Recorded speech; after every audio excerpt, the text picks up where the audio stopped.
نحمده ونصلي على رسوله الكريم اما بعد فاعوذ بالله من الشيطان الرجيم بسم الله الرحمن الرحيم رب اشرح لي صدري ويسر لي امري واحلل عقدة من لساني يفقهوا قولي۔ کل کے لیسن کا تھوڑا سا ریکیپ کر لیتے ہیں۔ سورۃ البقرہ، بسم اللہ الرحمن الرحیم، الف لام میم۔ الف لام میم کو کیا کہا جاتا ہے؟ حروف مقطعات۔ کیوں کہا جاتا ہے مقطعات؟ کیونکہ ان کو الگ الگ کر کے پڑھا جاتا ہے۔ قرآن مجید میں حروف مقطعات کچھ صورتوں کے شروع میں آئے ہیں۔ ان کا کیا معنی ہے؟ ان کے بارے میں کیا کہا جاتا ہے؟ کیونکہ یہ لفظ نہیں ہے، حرف ہیں، تو ان حروف کے معنی کیا ہے؟ ایک رائے یہ ہے کہ ان کے کوئی معنی نہیں ہے۔ دوسری رائے کیا ہے؟ معنی ہیں لیکن اللہ کو پتہ ہے۔ ایک رائے یہ ہے کہ الف سے مراد اللہ ہے، لام سے مراد جبریل ہے، اور میم سے مراد محمد صلی اللہ علیہ وسلم ہے، کہ اللہ نے یہ کلام بھیجا، جبریل علیہ السلام کے ذریعے آیا، محمد صلی اللہ علیہ وسلم پر اترا۔ بعض کا خیال یہ ہے کہ اس کے بارے میں خاموشی اختیار کی جائے، نہ یہ کہا جائے کہ اس کا کوئی معنی ہے اور نہ یہ کہا جائے کہ کوئی معنی نہیں ہے، بس جیسا ہے اس کو پڑھ لیا جائے اور اس سے آگے کچھ نہ کہا جائے۔ کچھ صورتوں کا حروف سے آغاز دراصل عربوں کو جو زبان کے ماہر تھے عاجز کرنے کے لیے بھی ہے کہ یہ قرآن حروف پر مشتمل ہے، تم بھی ان حروف کے استعمال سے ایسا کلام بنا کے لاؤ جو اس کے مقابل ہو، تو وہ اس طرح نہ کر سکے۔ تو یہی رائے راجح ہے کہ یہ دراصل قرآن پاک کے معجزہ ہونے پر دلیل ہے کہ قرآن پاک حروف کا مجموعہ ہے، لیکن حروف کو اس طریقے پر اللہ سبحانہ و تعالیٰ نے جمع کیا ہے کہ جس سے اتنا زبردست میننگ فل کلام ہمارے سامنے آیا ہے کہ جس کی مثال کوئی پیش نہیں کر سکا۔ ایک رائے یہ بھی ہے کہ الف لام میم جو ہیں یہ حروف یا تو اللہ سبحانہ تعالیٰ کا نام ہے یا پھر کسی صورت کا یا کسی اور چیز کا جو ہمیں معلوم نہیں، یہ بھی ایک رائے پائی جاتی۔ ذالک الکتاب، وہ کتاب، کون سی کتاب؟ الکتاب سے کیا مراد ہے؟ قرآن مجید۔ اس کو ذالکہ کیوں کہا گیا؟ وہ کیوں کہا گیا ہے؟ ذالکہ کا لفظی معنی ہوتا ہے وہ، اور وہ جب قریب کی چیز کے لیے، کیونکہ ابھی تو ہمارے سامنے ہے نا قرآن مجید، تو قریب کی چیز کے لیے جب اسم اشارہ بعید یعنی دور کا اشارہ استعمال کیا جائے تو وہ دراصل اس چیز کی عظمت، اہمیت اور بلندی کو نمایاں کرنے کے لیے ہوتا ہے۔ اور کتاب اور الکتاب میں کیا فرق ہے؟ کتاب کا مطلب ہے کوئی بھی کتاب، اور الکتاب خاص کتاب۔ تو کون سی خاص کتاب کی طرف اشارہ ہے؟ قرآن مجید۔ اور ذالکہ کیوں کہا گیا؟ اس خاص کتاب کی شان کیا ہے؟ کیا خصوصیت ہے اس کی؟ اس کتاب کی عظمت کیا ہے؟ کیا اہمیت ہے؟ یہ لوح محفوظ میں ہے، معزز کاتب فرشتوں کے ہاتھوں میں، بِأَیْدِی سَفَرَۃ کِرَامٍ بَرَرَۃ۔ یہ آیت کہاں پر آئی ہے؟ سورۃ عبسہ میں آئی ہے۔ لا ریبہ، نہیں کوئی شک۔ ریب کون سا شک ہوتا ہے؟ اللہ سبحانہ تعالیٰ نے یہ نہیں فرمایا کہ لا شک فیہ، بلکہ یہ فرمایا لا ریب فیہ۔ تو ریب کون سا شک ہوتا ہے؟ ایسا شک جو سکون کو چھین لے، یعنی اس کتاب کو پڑھ کر انسان ہدایت پاتا ہے، سکون اور خوشی پاتا ہے، نہ کہ اس کا سکون لٹ جائے۔ فیہ اس میں، ہدن ہدایت۔ ہدایت کتنی قسم کی ہوتی ہے؟ 2 قسم کی ہوتی۔ کون کون سی؟ علمی اور عملی۔ علمی ہدایت کے لیے ایک اور لفظ استعمال ہوتا ہے، وہ کیا ہے؟ ہدایت ارشاد، اور دوسرا ہدایت توفیق۔ ذالک الکتاب لا ریب فیہ ہدن، ہدایت ہے للمتقین۔ متقین کون ہیں؟ تقوی والے۔ تقوی کیا ہوتا ہے؟ تقوی کا لفظ ہم بہت بولتے ہیں اردو میں بھی اور اپنی زبان میں۔ ہر مسلمان کو تقوی کا معنی آنا چاہیے۔ تقوی کا لفظی معنی ہوتا ہے ڈرنا، بچنا۔ تو اللہ سے ڈرنا اور گناہوں سے بچنا، یہ تقوی ہوتا ہے۔ متقین کون ہوتے ہیں؟ جو کیا کرتے ہیں؟ گناہوں سے بچتے ہیں۔ کس لیے؟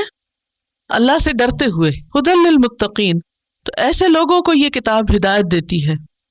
الذین، متقی وہ لوگ ہوتے ہیں، یؤمنون، جو ایمان لاتے ہیں۔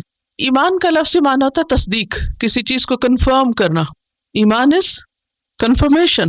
جیسے آپ کوئی نیوز سنتے ہیں، کوئی آپ کو آ کے خبر سناتا ہے، تو یا آپ اس کو کیا کرتے ہیں؟ مان لیتے ہیں، یا آپ اس کو نہیں مانتے۔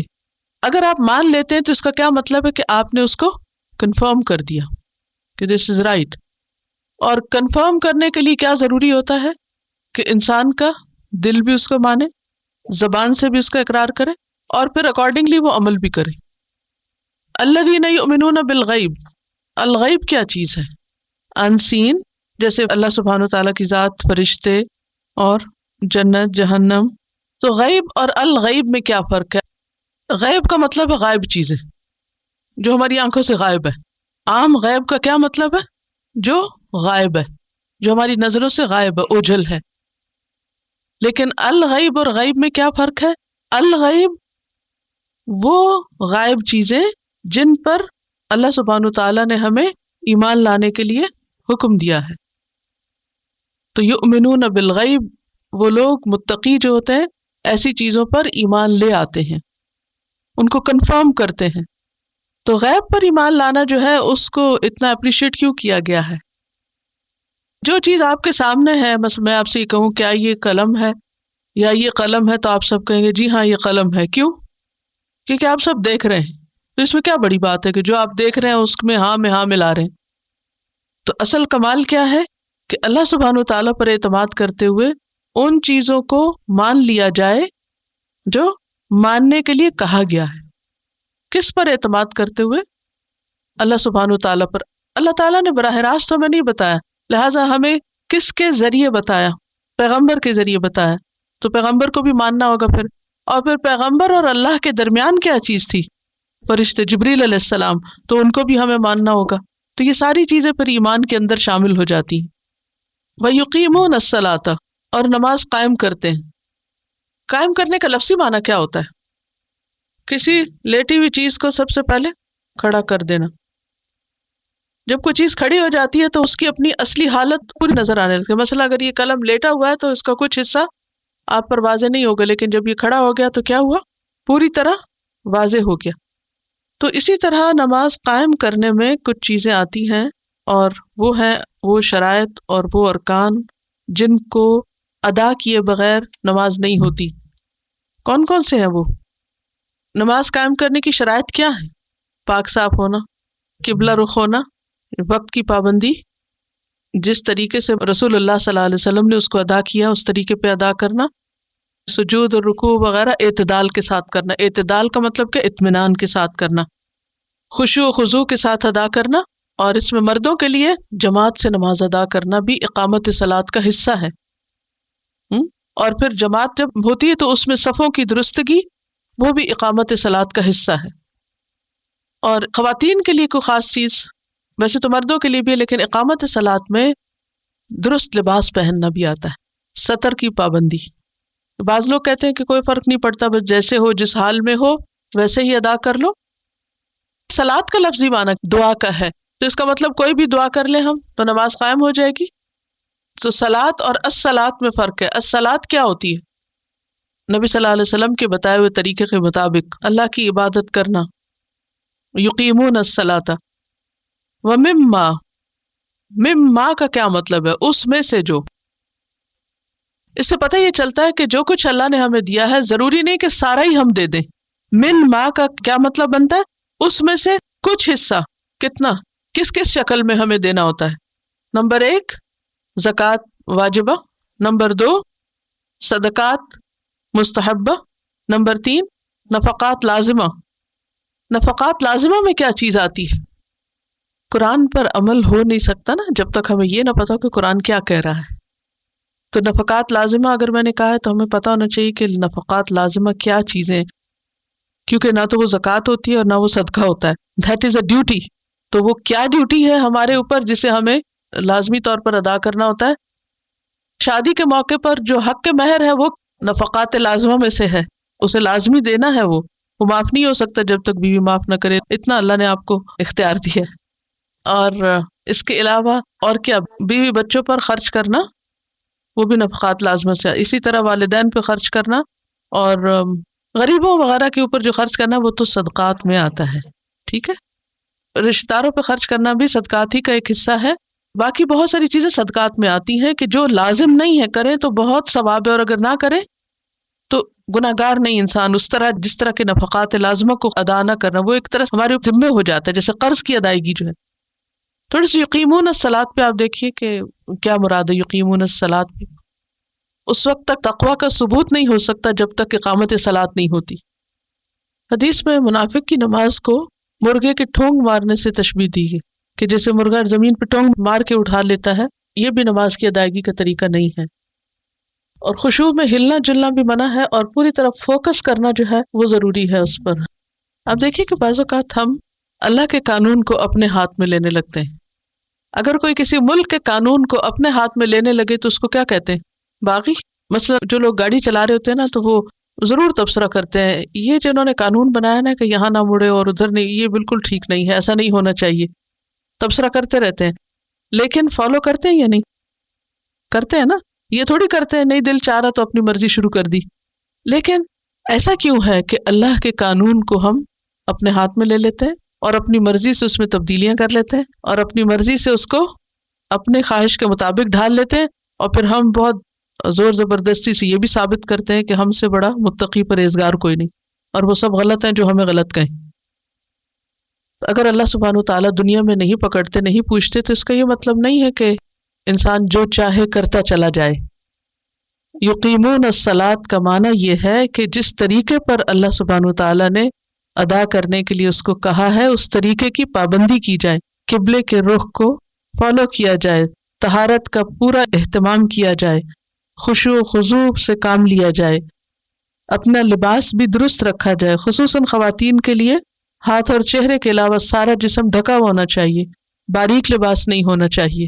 وَيُقِيمُونَ الصَّلَاةَ وَمِمَّا رَزَقْنَاهُمْ يُنْفِقُونَ۔ رزق کس چیز کو کہتے ہیں؟ رزق کیا ہوتا ہے؟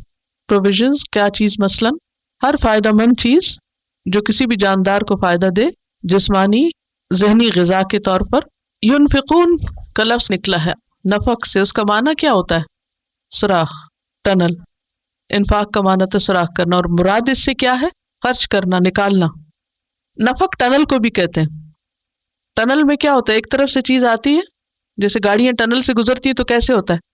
ایک سوراخ سے داخل ہوتی ہے اور دوسری طرف سے نکل جاتی ہے۔ تو رزق کا بھی یہی معاملہ ہے، مال کا بھی یہی ہے کہ ایک طرف سے آتا ہے اور دوسری طرف سے اس کو نکلنا ہوتا ہے، اور اگر کوئی ٹنل کے اندر گھس جائے اور وہاں سے نکلے ہی نہیں تو کیا ہوگا؟ دم گھٹ جائے گا، ہلاکت ہے۔ اسی طرح جو لوگ مال خرچ نہیں کرتے، صرف اس کو اپنے پاس ہی جمع کر کے رکھ لیتے ہیں، تو یہ بھی درست نہیں۔ والذین، اور وہ لوگ، یؤمنون، جو ایمان لاتے ہیں، بما انزل الیک، جو آپ کی طرف اتارا گیا۔ آپ سے مراد کون ہے یہاں؟ محمد صلی اللہ علیہ وسلم۔ کیا اتارا گیا؟ قرآن، اور قرآن کے علاوہ کیا کچھ اور بھی اتارا گیا تھا؟ وحی کی دو شکلیں تھیں، ایک تو قرآن کے الفاظ اور دوسرے حدیث رسول صلی اللہ علیہ وسلم کی شکل میں۔ یعنی بعض اوقات کوئی مسئلہ جب پیش آتا تھا تو قرآن کی آیت نہیں اترتی تھی، بلکہ آپ کے دل میں اس کے بارے میں خیال ڈالا جاتا تھا کہ آپ ایسا کر لیں، تو وہ خواب کی شکل میں یا الہام کی شکل میں آپ کے قلب مبارک پر وہ بات ڈال دی جاتی ہے۔ مثلا دوسرے پارے میں آپ پڑھیں گے کہ قبلے کا رخ تبدیل کرنے کا حکم دیا گیا۔ اس سے پہلے جب مکہ سے مدینہ میں مسلمان آئے تو حکم دیا گیا تھا کہ آپ بیت المقدس کی طرف منہ کریں، لیکن قرآن پاک میں کوئی آیت موجود نہیں ہے۔ لیکن مسلمان 16-17 مہینے تک دوسری طرف رخ کرتے رہے، تو یہ کہاں سے پتہ چلا اور کس نے کہا اور کیوں کیا؟ کیا نبی صلی اللہ علیہ وسلم نے اپنی مرضی سے ہی مدینہ آ کر قبلہ دوسری طرف کر لیا؟ نہیں، آپ کو وحی کے ذریعے بتایا گیا تھا، لیکن وہ وحی قرآن مجید میں نہیں لکھی ہوئی۔ اسی طرح کی اور بہت سی مثالیں ہیں کہ جس میں آپ صلی اللہ علیہ وسلم کو خواب کے ذریعے یا الہام کے ذریعے کچھ باتیں بتائی گئیں، لیکن وہ قرآن کی شکل میں نہیں تھی۔ یا اسی طرح قرآن کی جو وضاحت آپ کرتے تھے عملی شکل، مثلا نماز کا حکم ملتا ہے قرآن مجید میں، لیکن تفصیلات اس طرح نہیں ملتی کہ آپ کھڑے ہو کر کیسے پڑھیں، کیا پڑھیں، اور ہاتھ کتنے اٹھائیں، اور رکوع میں کیا پڑھیں، اور سجدے میں کیا پڑھیں، اور آپ التحیات پڑھیں۔ کیا التحیات قرآن مجید میں کہیں لکھا ہوا؟ نہیں لکھا ہوا۔ یہ ساری باتیں ہم کو کہاں سے پتہ چلی؟ حدیث سے پتہ چلی۔ تو ما انزل جو ہے یہ صرف قرآن نہیں ہے، ما انزل میں حدیث بھی شامل ہے۔ تو متقی کون ہوتا ہے؟ جو محمد صلی اللہ علیہ وسلم پر ایسا ایمان رکھے کہ جو کچھ انہوں نے ہمیں قرآن یا غیر قرآن کی شکل میں دیا اس کو وہ مان جائے۔ وما انزل من قبلک، اور جو آپ سے پہلے نازل کیا گیا۔ پہلے سے مراد کیا چیزیں ہیں؟ جو پچھلے پیغمبروں پر اترا، جیسے تورات، زبور، انجیل، اور صحیفے جو مختلف پیغمبروں پر اترے، جیسے ابراہیم علیہ السلام اور موسیٰ علیہ السلام کے صحیفوں کا ذکر بھی قرآن مجید میں موجود ہے، صحف ابراہیم و موسیٰ۔ وَبِالْآخِرَةِ هُمْ يُوقِنُونَ، اور آخرت پر وہ یقین رکھتے ہیں۔ آخرت کیا چیز ہے؟ آخرت کا لفظی معنی کیا ہے؟ آخر میں آنے والی۔ اس کو کیوں کہا گیا آخر میں آنے والی؟ مراد اس سے قیامت کا دن ہے، لیکن اس کو آخری دن کیوں کہا گیا؟ یہ ہر شخص کی دنیا کی زندگی کے آخر میں آئے گی، کیونکہ آخرت ایک تو وہ قیامت کا دن ہے خاص، لیکن ہر شخص کی قیامت اسی دن آ جاتی ہے جس دن اس کی موت واقع ہوتی۔ ہم یوقنون، وہ یقین رکھتے ہیں۔ یقین کیا چیز ہوتی ہے؟ فرم بلیو، علم کا کون سا درجہ ہوتا ہے؟ آخری درجہ، یعنی کسی چیز کے علم کا اور یقین کا پکا اور آخری درجہ، کہ اس کے بعد کوئی اور ڈگری نہیں ہے یقین کی۔ آخرت پر وہ یقین رکھتے ہیں۔ اس کا تقویٰ سے کیا تعلق ہے؟ آخرت کا یقین ہی ایسی چیز ہے جس پر انسان کا تقویٰ بڑھتا اور گھٹتا ہے، یعنی یہ ساری چیزیں انسان کے تقویٰ میں اضافے کا سبب ہوتی ہیں، لیکن خاص طور پر آخرت پر یقین، کیونکہ جب انسان کو موت یاد آتی ہے تو ہی زندگی کی حقیقت کم نظر آتی، تبھی انسان پھر کچھ کرنا چاہتا ہے۔ اور اگر انسان کو مرنے کے بعد کی زندگی کے بارے میں کوئی فکر ہی نہ ہو تو بھلا وہ کیوں اللہ کی بات مانے؟ تھوڑی دیر کے لیے سوچئے، اگر ہم آخرت پر یقین نہ رکھتے تو کیا ہمیں قرآن پڑھنے کی ضرورت تھی؟ ہدایت کی ضرورت تھی؟ کچھ سیکھنے کی، کچھ جاننے کی، کچھ کرنے کی؟ نہیں، ہم دین کی طرف نہیں آتے۔ یہ آخرت پر یقین ہے جو ہمارے دل میں ڈر پیدا کرتا ہے، اور پھر ہم گناہوں سے بچنا چاہتے ہیں۔ جب گناہوں سے بچنا چاہتے ہیں تو پھر ہمیں ہدایت کی، صحیح رستے کی ضرورت محسوس ہوتی۔ پھر جب صحیح رستے کی ضرورت محسوس ہوتی ہے تو ہم کتاب کو پڑھنا چاہتے ہیں، ہدایت چاہتے ہیں۔ تو جب تک آخرت پر یقین نہ ہو اس وقت تک کتاب سے ہدایت نہیں مل سکتی۔ ھدی للمتقین، کون؟ وبالآخرۃ ھم یوقنون، اولئک علی ھدی من ربہم، یہی لوگ اپنے رب کی طرف سے آئی ہوئی ہدایت پر ہیں۔ کون؟ یہ متقین، ان متقین کو ہدایت مل جائے گی۔